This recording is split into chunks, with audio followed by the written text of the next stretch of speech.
And welcome back. The Trump administration says it may have a deal today or tomorrow to reopen the Strait of Hormuz and de-escalate the conflict with Iran.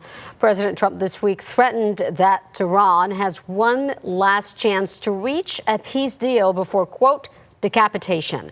Maddie Gannon reports. The week so far has been defined by the uncertainty hanging over exactly where talks between the U.S. and Iran currently stand.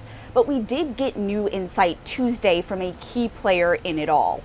A spokesperson for Qatar's foreign ministry told reporters that there are efforts underway to reach a diplomatic solution between all parties. He added that language of a potential agreement has been drafted and is being circulated, but he said currently there are no direct talks between the U.S. and Iran happening.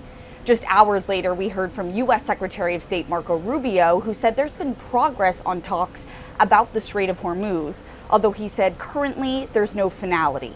I think that there's a conversation and a negotiation that we are involved in between Oman and Iran on how more ships can be able to go through there safely in the short term as we move towards these longer term talks about denuclearization. This all sheds light on exactly where things stand, as we've heard competing statements from the U.S. and Iran over the last few days. It was just this past weekend that President Donald Trump said he was calling off additional strikes against the country because he said the parameters of a deal to end the 5-month-old war had been reached.